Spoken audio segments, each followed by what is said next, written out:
So this is the last slide that we did. Now, if you were gone Monday, Thursday, and Friday last week, I had actually, maybe you had noticed this, maybe you didn't. I posted the wrong video for Thursday's video. Yes, I was back in chapter 4. I don't know how I did that. So I now have corrected that. So both of the correct Thursday and Friday videos are on YouTube.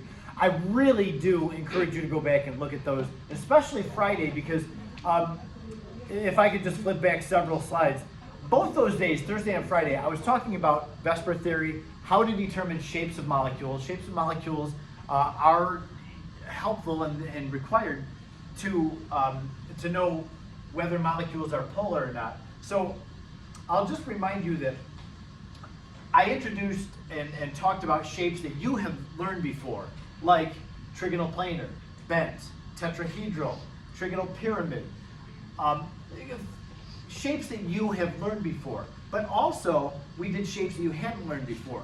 When the central atom expands and can have more than 8 electrons around it, that gives rise to new shapes, shapes that you haven't learned before, like a trigonal bipyramid, and a seesaw shape, and a T shape. So these shapes are also possible when you have a central atom that has more than 8 electrons around it. Coordination number of 6. The coordination number is just a matter of how many bonded atoms and lone pairs are around the central atom. This central atom has 6 atoms around it, therefore it has a coordination number 6. This central atom has 5 bonded atoms around it and a lone pair. The lone pair counts for the coordination number. That has a coordination of 6. So that was how I arranged this lecture. And so when it's all atoms, all 6 atoms around the central atom, we would call that octahedral.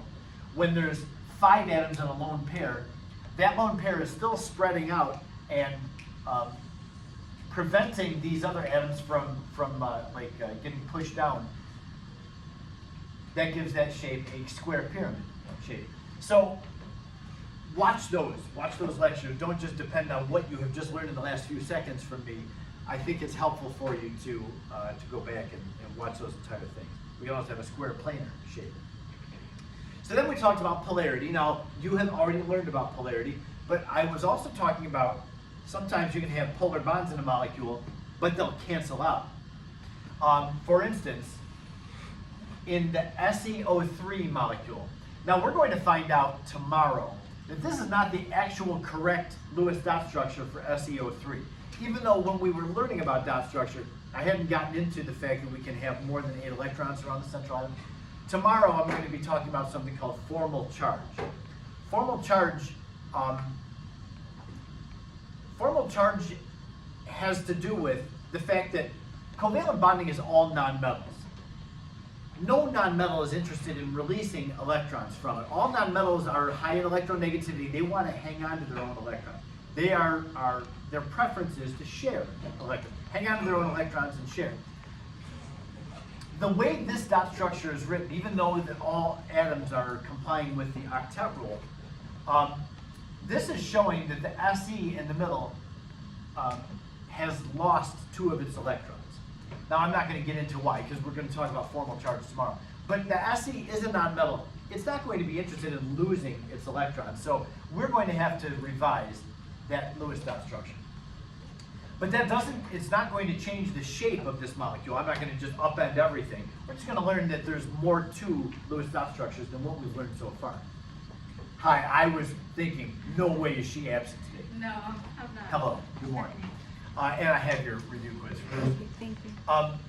Anyway, so all the things I just said, we're going to have to learn about how to do correctly this dot structure tomorrow. But the shape of this thing is trigonal planar. Yeah, trigonal planar. Because it's trigonal planar in shape, the polar bonds that are present here between the Se and the O, oxygen is very high in electronegativity. It takes those bonding electrons from the selenium and says, oh, thank you very much, I'll just pull them right over close to myself. And selenium, even though it's interested in sharing electrons, it's having its electrons pulled away from it. Because this thing is a trigonal planar shape, I'm going to use this white space up here. I want you to think of polar bonds as if they're vectors. Now I know that you've learned about vectors in your math classes. You'll also learn about vectors in physics classes, but maybe not everybody's had physics. Hopefully you can remember something about vectors from what you've learned about in math. And the reason I mention that is because if you can imagine the selenium being in the middle, this dot's representing the central atom, selenium. The selenium has electrons being pulled away from it in that direction, then also away from it 120 degrees away, and then also away from it 120 degrees away from the other two, like that. So the electrons are being pulled all equal angles away from the selenium, and even though those are polar bonds, there's not one side of this molecule that's negative with the opposite side being positive. It turns out that negative charge is showing up all equal angles away from the selenium, which means that they cancel out. And the reason I bring vectors into it is because there's not one resultant vector that you can draw when you have three going away from the central atom all equal angle from each other. The vectors would cancel out and you would have no resulting vector. In contrast, when you have, so this would be the SeO3 molecule. In contrast, the water molecule, you've got the central atom, the oxygen. I'll use a different color for this. Now we know that the water molecule is bent in shape. And so the oxygen is the more electronegative atom between the oxygen and the hydrogens. So the oxygen is pulling the electrons toward itself from one hydrogen, but then at a bent angle is pulling the electrons from the other hydrogen as well. So what that means is that this side of the molecule, well, I'll mention this hydrogen side where the electrons are being pulled from, this is partially positive in charge. And then up here is partially negative in charge. So you have a separation of charge. You've got a negative side of the molecule and a positive side of the molecule. So overall, this is a polar molecule because you've got a vector going that way, a vector going that way. So therefore, you have like a resulting vector in between those two, where we don't over here. So if the polar bonds cancel out, even if you have polar bonds in a molecule, if they cancel out, it's a nonpolar molecule. So SeO3, all that has been mentioned. So I can tell you SeO3 is a nonpolar molecule, even though it's got polar bonds. In contrast, something like TeF4, this is a seesaw shape. This is not totally symmetrical because of the presence of a lone pair on the central atom, and therefore that would be a polar molecule. It's got polar bonds and they don't cancel out. So that's a polar molecule. So I had told everybody this. This is how we know if a molecule, even if it has polar bonds, how we can know if they cancel out. If all the peripheral atoms are all the same around an atom, the central atom, and if there's no lone pairs, in general, those are nonpolar molecules. Now, there is one exception to this, XeCl4. We talked about this on Friday. I'll just let you go back and either remember what we talked about or go back and watch the video on that. But this is kind of exceptional because this is a case where we do have lone pairs, two lone pairs on the central atom, but because its remaining shape is so symmetrical, that winds up being nonpolar. So that polar versus nonpolar business, that is something that we have to be familiar with and ready for. Because you have to know whether molecules are polar or nonpolar. The next thing for us, this is going to be new for everybody, hybridization. When molecules will be formed, when the central atom starts bonding to the other atoms around it, the central atom is going to revise the arrangement of its valence electrons. It revises the arrangement of its valence electrons. And that's what I'm talking about up here with the word hybrid. We've learned what hybrid means. These days you can buy a car that's called a hybrid. A car that's a hybrid is one that has both a battery motor and a gasoline-powered motor. So there's two different ways that the car can be pushed around, either with battery or with gas engine. So that would be a hybrid. It's a combination of both of those principles. Dogs can be hybrids. You can have like a Cocker Spaniel bred with a poodle, and that's known as a cockapoo. Or a golden retriever bred with a poodle, that would be a golden doodle, right? Those are hybrid breeds of dogs. It's where you take two things and you combine them together so that they have properties of both. Orbitals can do that in a much less interesting way, I will admit, compared to dogs. But yeah, let's take a look at this. When we have the molecule methane, CH4, we'll just start with something very simple. In CH4, the orbitals in the carbon, before carbon makes any bonds, we're familiar with them. These are the valence orbitals, and with the valence electrons in there. Carbon's got the first energy level full, there's just 2 electrons there. And then in the next energy level, we've got 4 electrons. They're broken up into 2 and 2s and then 2 and 2p. Now, if this is the arrangement of carbon when it's not bonding to anything, something has to happen to the carbon to allow it to have 4 bonds to hydrogen. All 4 of the bonds are the exact same energy. There's no difference in from one carbon hydrogen to the next carbon hydrogen. Now, I will admit, there is some difference in the thicknesses of this, like it has the same thickness the whole way through. This is not. It kind of grows as it goes toward the hydrogen. This one grows as it goes toward the carbon. What's going on with that? What that's showing is trying to give you a 3-dimensional image where the thicker part is meant to be like out away from the board, like into the room kind of thing. And when the board is getting, or the line is getting thinner toward the hydrogens, the like image is that it's going back behind the board. So it's trying to give us a 3-dimensional picture of this thing. And we know it's like a tripod kind of shape. It's a tetrahedral shape where you got 3, it's got a triangular base and then 1 hydrogen popping up straight up. Carbon cannot take 4 electrons that are arranged like this and make 4 bonds to carbon. It's got to rearrange its orbitals. And rearranging its orbitals is what we know as, we call it, hybridizing. So it goes from this arrangement when it's not bonding to anything. In order to make 4 single bonds to hydrogens, it's going to have to take those 4 orbitals and rearrange them to make them all the same energy. And it redistributes the electrons into these equal energy orbitals as well.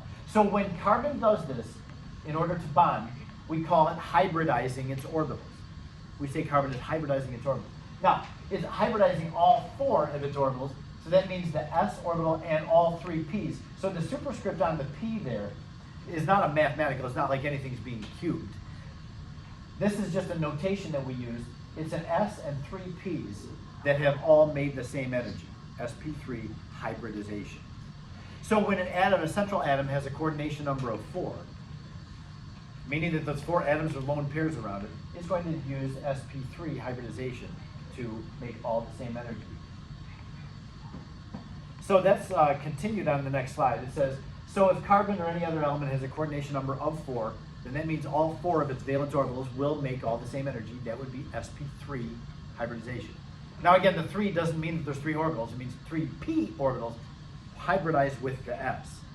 And that matters because the next example that we see, we're going to have a central atom here that has a coordination number of 3.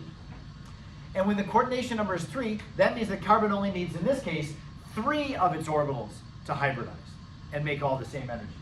So that means where carbon was originally like this, it's only going to need the s and 2 of its p's to hybridize. So it's going to have 3 equal energy orbitals. 1 was an s and the other 2 were p's, but they're all the same energy now. I didn't circle one of them. The other non-hybridized orbital is still just a normal p orbital. Now it gets an electron, and we don't fill this up totally in before we go to the p. Carbon will just rearrange its electrons. The reason that it's got 1 orbital different from the others is because, and we haven't talked at all, well, I guess I kind of hinted at this at different times in the course, this double bond it's making between the C and the O, in that bond, one of those is called a sigma bond and the other one is called a pi bond. I have mentioned pi bonds at different times this year. Now we're actually going to see what a pi bond actually is. whenever you have a single bond, the single bond is always called a sigma bond. When you have a double bond, the first bond between the two atoms is a sigma bond. The additional bond, the second bond, is a pi bond. Now the reason that they're called sigma bonds and pi bonds is that sigma bonds are always produced with hybrid orbitals, which have an S at the beginning. It's sp something, hybridized orbitals. And sigma is the Greek letter for S. Pi, of course, is the Greek letter for P. We have an unhybridized p orbital. That's where it gets the name pi bond. It's because the bond is happening in an orbital that is just a normal p orbital. So that's where the name sigma and pi bond comes from. It comes from whether the orbitals have been hybridized or not. Sigma bonds are always from hybridized orbitals. Pi bonds are from the normal, just unchanged p orbital. So in this case, we would say that the hybridization of the orbitals in carbon is just sp2. It took an s and two p's and made them all the same energy. There they are. And then one of its other p is just not changed. And then a not changed one is to make the second bond between those two. So this continues on the next slide as well. It says that the non-hybridized p orbital is still making a bond. It is still bonding, but it's a different bond. The pi bond is different from the sigma bond. Now, in a slide or two, I'm going to show you what a sigma bond looks like and what a pi bond looks like, in theory. We don't actually know this because we can't see atoms, but this is the best theory that anybody can come up with. So the hybridized orbitals are always going to represent the sigma bonds, or be there for the sigma bonds. The non-hybridized orbitals are going to be making the pi bonds, all of them. All right, take a look at the next slide.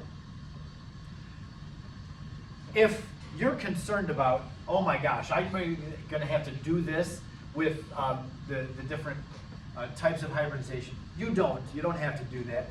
I will say on the next slide, this is really all you need to take out for hybridization and be able to do.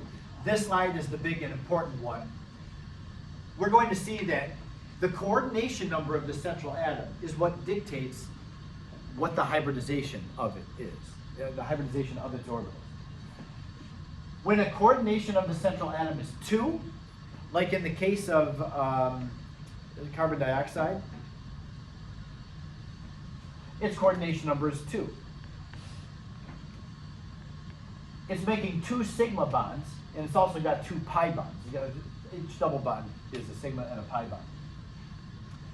So the hybridization of the carbon in this case, since it only has a coordination number of 2, that means it needed only 2 of its orbitals to hybridize. That would be the s and 1 of the 3 p's. So s and 1 p, the hybridization would be called sp, hybridization. It's really the hybridization that causes or creates the coordination number. I chose to introduce coordination number first, but really it is what the hybridization is dictating. So yeah, for coordination number of 3, something like SO3, that would have a coordination number of 3. The sulfur doesn't have any lone pairs on it, it's just 3 bonded atoms, one of them is a lone pair. So that would be considered, it's got to hybridize 3 of its orbitals, that's the s and 2 of its p's, we call that sp2. Now for sp3, that's where we have the carbon and the 4 hydrogens around it. You'll run into a lot of sp3 hybridized central atoms. A coordination number of 4, so it's got the s and all 3 p's have all made the same energy. So hybridization of the carbon in CH4 would be sp3. When we get to a coordination number of 5, this is going to get funny. Coordination number of 5, something like PCl5,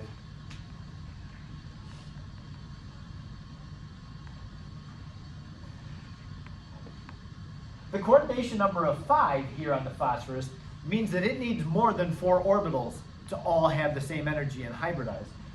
And that's why you can only have a 3rd row or bigger central atom that can expand its valence shell to have more than 8, is because it's not only going to use its s and p orbitals to hybridize, it also can use some of its d's. In the 3rd energy level, you have 3s, 3p, and 3d. And so the phosphorus is going to use one of its d orbitals to hybridize with the s and the p's. So the hybridization of the phosphorus here would be called sp3d. That's 5 orbitals, 1s, 3 p's, 1 d orbital, all having the same energy. The hybridization would be sp3d. Then for SF6, man, there's a lot of electrons around the s. But they're spreading out as far as they can get from each other in an octahedral shape. And so the sulfur, in order to make 6 different bonds to fluorines, it's going to have to hybridize 6 orbitals. The s, the 3 p's, and it's got to use 2 of its d's also to hybridize with them. So the hybridization of s in SF6 would be sp3d2. So you're going to have to be able to come up with the hybridization of a central atom. If I could take you to, let's see, the picture that I took of the exercises. All right, this is a page out of chapter 8. I'm going to go backwards here. I copied these. This is from chapter 9. You may have seen, if you've looked at the homework exercises, if you haven't, start tonight. Don't wait until tomorrow to do all the homework exercises. Quiz is on Thursday. Chapter 9 has a few exercises, and they're all pretty much the same. They're like 23 through 29. You can see if you just scan down 23 to 29, they're all asking the same thing. They're telling you to go back to chapter 8, and they'll give you a question in chapter 8 and say, okay, now go back to that question. What was the hybridization of the central atom in each of those molecules described? So let's look at number 23. Give the expected hybridization of the central atom in the molecules or ions in numbers 83 and 89. Okay, well, let's go back there. Chapter 8, number 83. 83 is right up here. In 83, they just asked you to write Lewis dot structures for the compound. But then in chapter 9, they send you back to this question and say, okay, what was the hybridization of the central atom? So CCl4, we already know this one. CCl4, carbon's got 4 chlorines around it. The coordination number is 4. That would be sp3. Yeah? Is the chapter 8 was that going to include exercise from chapter 10? Yes. We'll talk about chapter 10 tomorrow. Yeah. Just physical properties because of intermolecular attraction is all that. It turns out that in number 83, all of the central atoms are sp3 hybridized. Has everybody taken note of the important announcement on the board so I can erase it now? We all got this, right?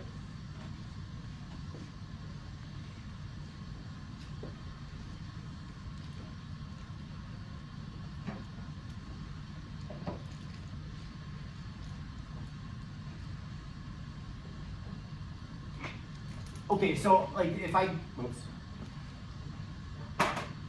if we were doing number 83, the SeCl2 would look like this.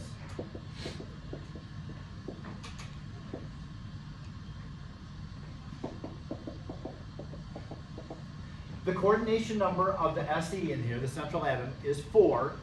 Whoops, what did? Oh, I just touched the screen again. The coordination number is 4 because 2 lone pairs count as part of the coordination number, 2 bonded atoms. So that means that the Se would be sp3 hybridized. Well then,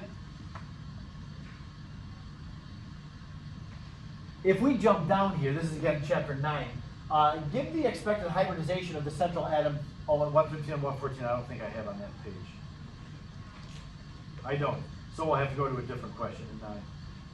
Like 25. Give the expected hybridization of the atoms that are, or the molecules in 87. Yeah. So in number 87, they're getting into central atoms that have more than 8 electrons around them. Like we already did PFF. SF4, let's take a look at SF4. When we have to do the dot structure of SF4, it's going to wind up like this. Sulfur with 4 F's around it. Now you have to do the whole process for the dot structure because you would think, oh, SF4, easy, just an S with 4 F's around it. Turns out though that when you count the number of electrons, there's 2 more electrons that we need to put into here. So just put them somewhere on the S. So S is going to wind up with a coordination number of 5. There's 5 things around it, 4 bonded atoms and 1 lone pair. So what is the hybridization of the S, is the question. Since it has a coordination number of 5, it's going to need 5 orbitals to all hybridize. That means the hybridization is going to be sp3d. The sulfur word. It's sp3d. I believe all of these would be sp3d. All of these are going to have a coordination number of 5 in this one. In number 88, these have a coordination number of 6. They all have different shapes. So that's what the hybridization of orbitals is about. This really is all you need to know. Whatever the coordination number is of the central atom, you should be able to figure out what its hybridization is. They go along with one. In fact, it really is the hybridization that causes the coordination number. Go to the next slide. Oh, sigma and pi bond. We'll do this one next. So yeah, I'm talking about sigma and pi bonds. Physically, this is what we think they look like. There's 2 pictures here. I'm going to look at just the first picture only for a moment, and then we'll go to the second picture. This first picture, I'm going to write underneath it, just represents 2 carbons making a double bond. There's no other thing going on with these carbons. They're just showing how the electrons are arranged in the double bond. Remember, even though a double bond is written like this, with 2 lines connecting the carbon, those 2 lines, even though they look similar, they don't represent the same type of bond. We have to understand this. When you have a double bond, one of them is a sigma bond, the other is a pi bond. They are not the same strength. The pi bond is weaker, but together a double bond is stronger than a sigma bond. So even though the pi bond is weaker than a sigma bond, 2 bonds are stronger than 1. So the first bond between them is going to be this green shaded region. The carbon on the left, which is this carbon, brings 1 electron with its orbital in. The other carbon, the one on the right, brings 1 electron in its orbital in. They wind up overlapping their orbitals. You can see this kind of looks like a Venn diagram where this carbon's orbital is overlapping with this carbon's orbital. And then electrons wind up being shared in that space in between them. That overlap becomes what we call a molecular orbital. Yeah? What's a triple bond look like? I'll get to that in a second. So yeah, this region in here, this green region, that represents a sigma bond. In a sigma bond, in all sigma bonds, the shared electrons are directly in between the 2. You have to know that. Sigma bond means the electrons are shared directly in between the 2 atoms. Now, how does that allow for a pi bond? Remember, pairs of electrons are negative clouds. 2 pairs of negative clouds are not going to be able to share the same space. So it's not like, oh, okay, so when you have a double bond, that means another pair of electrons goes in here. No, it can't. It can't do that because there's already a negative cloud here. So the other 2 electrons are going to be shared differently.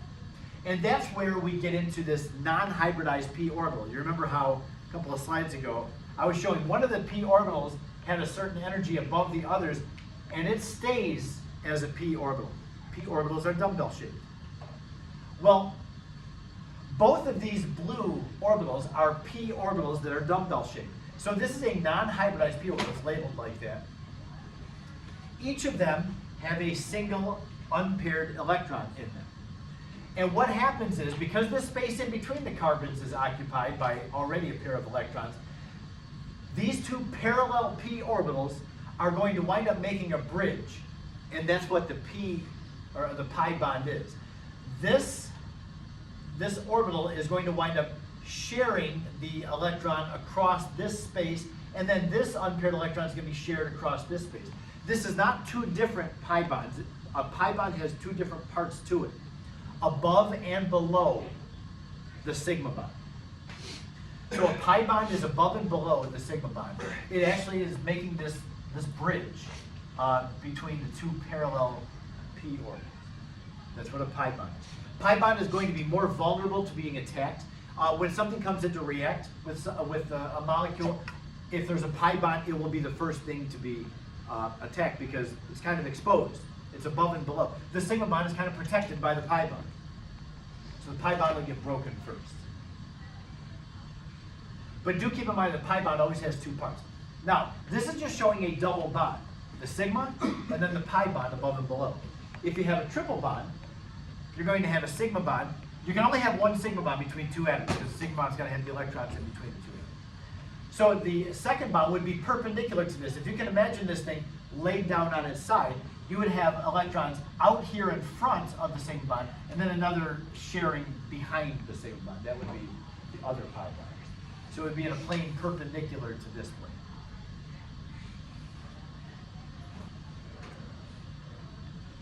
On the right side, this is actually showing like the ethene molecule where there's a double bond between carbons and then there's hydrogens coming off of the carbons like that. So this picture down here is showing the bonding going on with that. The double bond between the two, well, let's look at the hydrogens first. Each carbon is sp2 hybridized. It's got 3 hybrid orbitals. Each carbon has a coordination number of 3. Like if I'm looking at this carbon, the coordination number of that carbon is 3. It's got 1, 2, 3 atoms attached to it. It's got a coordination number of 3. Coordination number 3 means it's got sp2 hybridization. So that means that one of its orbitals has not hybridized. There it is in yellow. And then the other 3 orbitals have spread as far as they can get from each other in a trigonal planar shape. 2 of those are making bonds to hydrogens. So a hydrogen is here and a hydrogen is here. You can actually put them in there. Hydrogen's going there, hydrogen's going there. Over here, we have the sp2 hybrid orbital with 1 electron in it. And the sp2 with this one, they're going to come together and they're going to make that sigma bond. There it is. The overlapping of those 2 is going to wind up looking like that. That's connecting those 2 atoms now.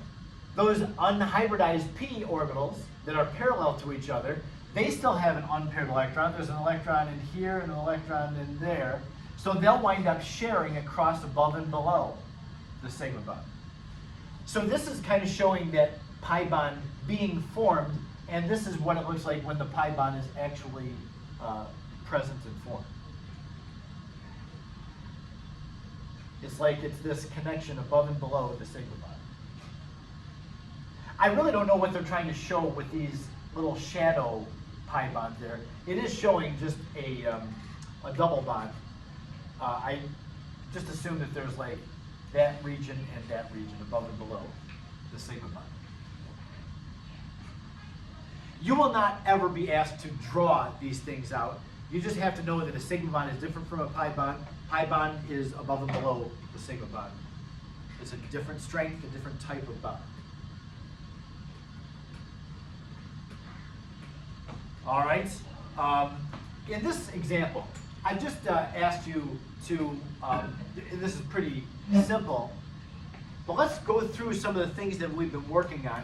For the molecule SO2, can you draw the Lewis dot structure of it? I haven't asked you to draw any Lewis dot structure, I've just done them all, I think. Give the shape of the molecule. What is the hybridization of the central atom, which is the sulfur?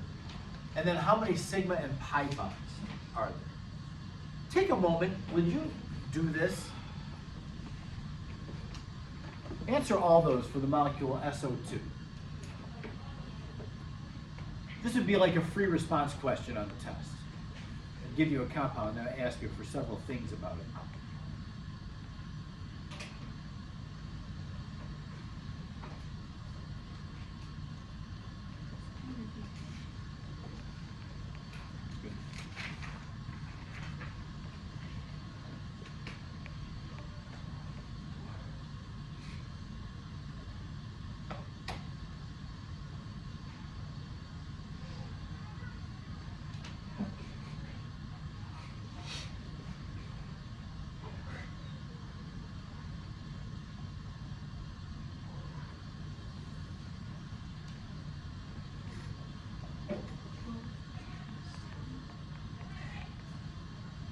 That's the limiting reactant. That all gets used up and made into that.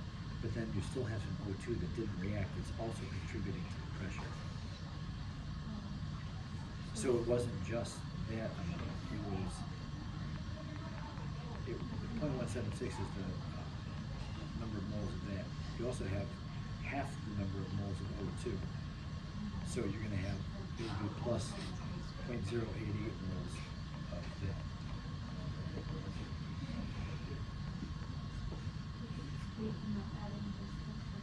that. That was a limiting reactant, so that's all gone. And since that's a 2-to-2 ratio, the number of moles of that reacted is the number of moles that were produced. That was 0.176. Yes, because it was reacting at a 2-to-1 ratio, so you still have half the number of moles of that still present. Okay.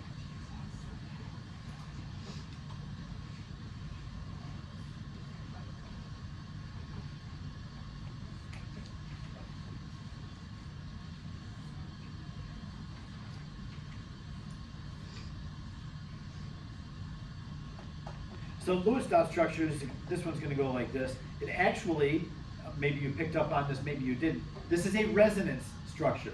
A lot of times when you have a possible resonance structure, the problem will tell you, hey, if you have any resonance structures possible, then draw all of them. So I'll just be pure in this one. There's one of the possible resonance structures, and then also there's the other possible. So this would actually be the correct way to draw the Lewis dot structure for SO2, yes.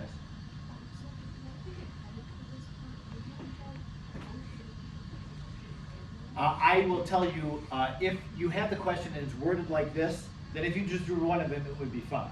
But sometimes the question will say at the end, draw all resonance structures if it applies. So in that case, then that would be correct. Okay. Just to remind you, the bond order of this molecule will be 1.5. The sulfur to oxygen bond has a bond order of 1.5. What, in other words, each of the S to O bonds are 1.5 bonds. Because the average between that and that is, each of them is the same with 1.5 bonds. Okay, bond order of 1.5. All right, let's move on. So there's the Lewis structure, the shape of this thing. We've got a lone pair there that repels those other pairs of electrons, pushing them down. This is bent. Bent shape. Bent at what angle? Anybody good in here? How much? 117, did you say?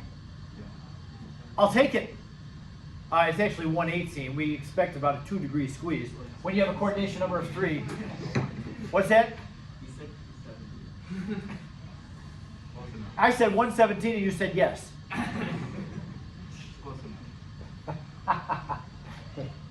Very close. Okay, anyway, coordination number of 3 means 120 degrees, but when one of them is a lone pair, that puts the squeeze on the remaining bonds, and it's about 118, just as Mo said. Okay, keep going.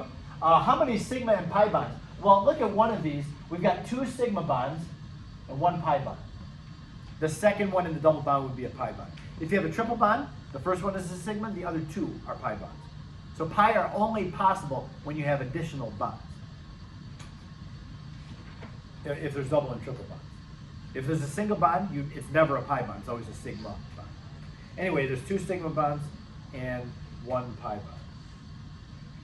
This is the Greek letter for sigma. If you've seen it, I don't know. Yeah, there's, it's typed out. It's kind of like a 6 turned over on its side. Sigma.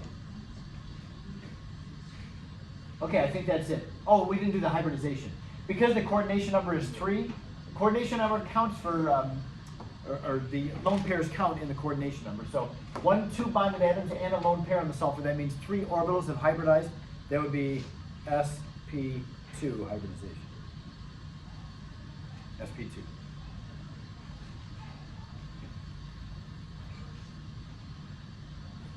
So that's the story there with orbital hybridization. That's what chapter 9 was about. That is not mentioned at all in chapter 8. Just one other quick thing. I want to at least get us going a little bit. Tomorrow we have to talk about intermolecular attraction. I'm just going to start with the first one today. And we also have to talk about formal charge. And that will be it then for the quiz. With intermolecular attraction, that's where we get into chapter 10. There's questions from chapter 10, and they're going to be asking about comparing properties of molecules due to their different intermolecular attractions. Like, they'll give you 3 different compounds and say, okay, for these 3 compounds, which one has the highest boiling point? Well, it's going to be the one with the most attractions between the particles. So the last thing for us now to talk about in this chapter, one of the last things, is how much particles are going to be attracted to one another. Like, okay, so water molecules, we've talked all about the bonding within a water molecule and the shape of the molecule and how many sigma and pi bonds are there and the hybridization of the oxygen.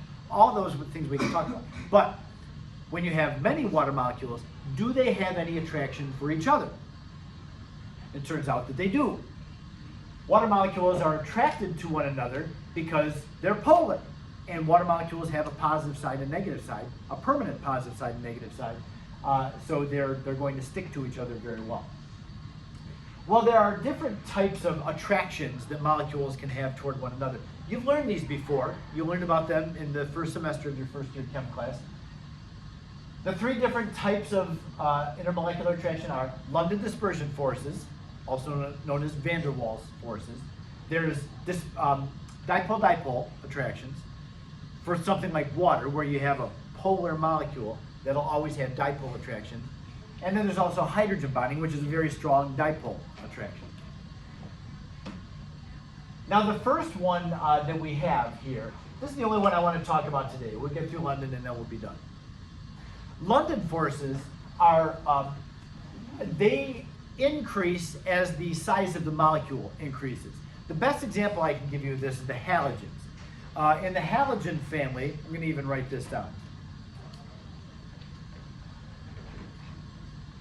The halogens are the fluorine family on the periodic table. Fluorine and chlorine they're both diatomic, first of all, but they're both gases because they're small atoms, molecules. Time to leave? Or not yet? You're just leaving now? Okay. All right, thanks. So both of these are gases at room temperature.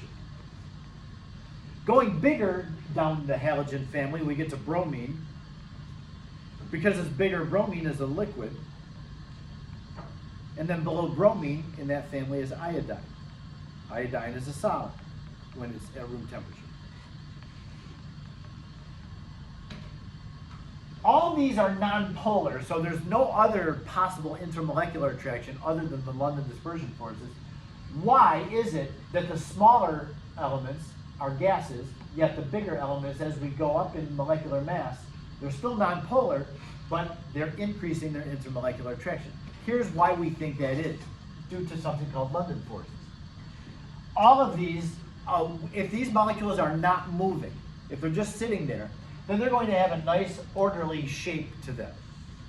However, we know that particles are not just sitting there and not moving. They're moving, and they bounce into things. When a molecule bounces into something, the inertia that it has in its motion is going to cause, for a moment in time, its shape is going to be distorted. Like when it runs into something, all of the mass of it kind of gets pushed over to one side. So there it is when it's not moving, or before it hits anything. And when it bounces into something, it has a little bit of a distortion. Maybe if this is the central atom, and these other things are either the peripheral atoms or the electrons around them, the more layers of electrons, the more this is going to be observed. But these electrons or outer elements get pushed over to one side. Well, for that moment in time, this thing is polar. We call it an induced dipole. Just that motion and the running into something causes one side of it temporarily to be negative and one side to be positive. Now, for that moment, the thing is polar because it's been distorted. It will be attracted to other things that have been distorted for that moment. Then when they bounce off, they go back to looking like this. However, when you have a lot of particles, at any given moment in time, there will be lots of particles that have hit something and become distorted and are temporarily polar. They have that induced dipole. So that attraction of the negative side of one molecule to the positive side of the next molecule, even if it's only for a moment, it compounds when you have lots and lots of particles. And so because of that temporary polarity that these particles have, there's going to be more of an attraction the heavier they are. Iodine, very big and bulky, it's going to distort more than fluorine or chlorine can. Fluorine and chlorine are really, really small and tightly packed together. So when they bounce into something, yeah, they distort a tiny little bit, but not much. Then they just go back on their way. Where something big with a lot of layers of electrons, it just flops all over the place. So that's the deal with London dispersion forces. That's a little bit more detail probably than you had learned before. But that temporary polarity, even for just a moment in time, makes a difference. So we'll talk about the other types of intermolecular attraction. They're easy and straightforward. Dipole attraction is when the molecule is always polar. And then hydrogen bonding is a very special case, very polar molecule. All right, so that's it for today. We'll pick this up tomorrow, and we're almost done.